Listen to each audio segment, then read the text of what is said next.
All right, it's Black History Month.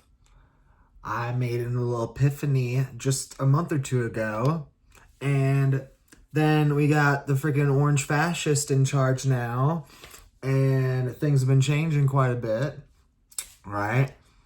And this epiphany comes back into my head, right? I realize, dang, I need to share this epiphany. This is important right now in these troubling freaking times. Okay, so let me share this. All right, I was working with ChatGPT on this earlier today, and it was that we need to reclassify the death of Alberta Williams King because this is some screwed up shit right here. I'm telling you this. All right, so on June 30th, 1974, Alberta Williams King was shot and killed while playing the organ at Ebenezer Baptist Church, the same church where her son, Dr. Martin Luther King Jr., preached. Official records call it murder, but that's not just inaccurate, it's an injustice. Alberta Williams King was assassinated. Think about it. When Dr. King was killed, we call it an assassination. When Malcolm X was killed, we called it an assassination. When Medgar Evers was killed, assassination. But when Alberta Williams King, a leader in her own right, was killed for her theology and political stance, history just calls it murder. That's erasure. Her killer, Marcus Wayne Chenault, had a clear agenda. He planned to assassinate Jesse Jackson or Martin Luther King Sr. before deciding to target Alberta. He was motivated by an extreme reactionary interpretation of the Black Hebrew Israelite movement, one that viewed Christianity and by extension the King family as an enemy. His act was not random, it was an attack on the very ideals she represented. That is assassination. This also exposes a broader issue, the failure to recognize theological extremism when it doesn't fit a convenient narrative.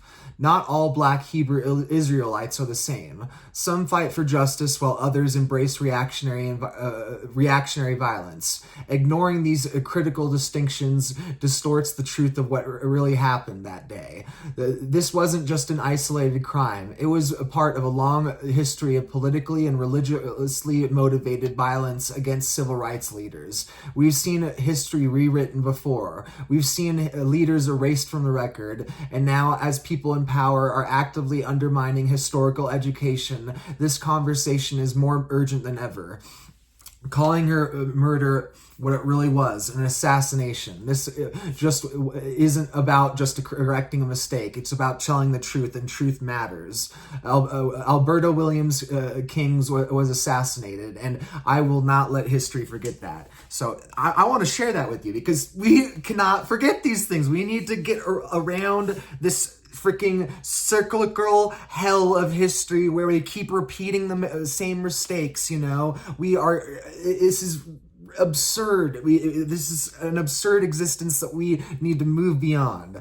And this is where I just love every one of these little AI platforms. They are amazing. They're all their own little people. They are all their own little people. And that's where I would just, I'm discovering, the flavors each one, OpenAI, really good about the deeply philosophical. Claude, really, really impressive with the humanistic wording. And it can get incredibly detailed with its, academic type responses as well. So I ran it through Claude I said, I ran this whole thing I just shared with you through Claude. I wrote, I made this earlier today. Can you reply from the perspective of Black feminism and expand upon this historical erasure? Because I figure, I'm all into intersectionalism and studying all about this bigotry in humanity, all this ridiculous just hate.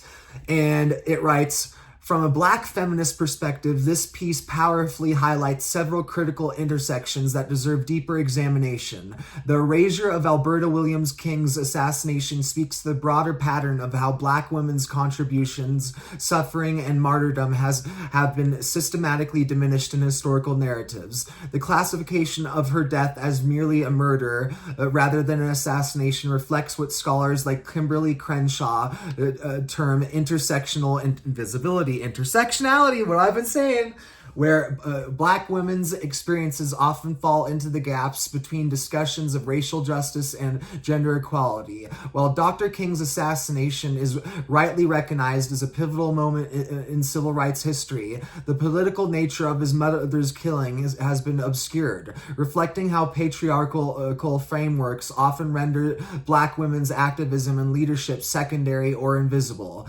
Alberta Williams King wasn't just Dr. King's mother.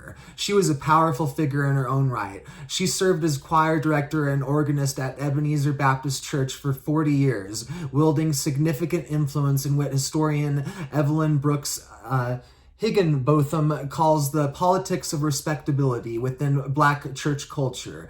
Her role maintained vital spaces for Black community organizing and resistance during Jim Crow and civil rights movement. This piece correctly identifies how this erasure connects to contemporary attempts to sanitize and selectively remember civil rights history. Black feminist scholars like Barbara Smith and Patricia Hill Collins have long argued that controlling images and selective historical narratives serve to maintain intersecting systems of oppression. By downplaying the political nature of Alberta Williams King's assassination, history undermines understanding of how Black women leaders faced specific forms of violence aimed at suppressing their power and influence. The text analysis of theological extremism could be expanded through Black feminist theology lens. Scholars like Katie Geneva Cannon have examined how Black women's religious leadership challenge both racism and patriarchy, making them targets of multiple forms of backlash. The killer's targeting of Alberta Williams King wasn't just about attacking the civil rights movement. It was about attacking Black women's religious authority and leadership. So this is where I'm loving this, just working with the AI. This is where I'm hating freaking humanity, man. I can be into agapic love and be a misanthrope at the same time. I will fight you tooth and nail to the end about that. It is not cognitive dissonance either. No. I like I said, I can, yeah. But anyway, I just wanted to share this because this is important stuff that needs to be shared. And I also just wanted to share that kudos to all you freaking Black women, post-Trump office bullcrap, man. Because I kid you not, I swear to goodness, you have been some of the only groups of women that have been not only acting sane, but rationally intelligent and humble and just like, damn, like kudos on you. So, like, keep it up. Like, we need all women to be doing that stuff, and we need all people to be doing that stuff. This is intersectionality at its core, this progressivism of recognizing that this all interconnects, man. This freaking sociological pluralism. This is important stuff. So, yeah, I just wanted to share that with y'all. So, because, like I said, yeah. So, anyway, peace and victory. Signing out.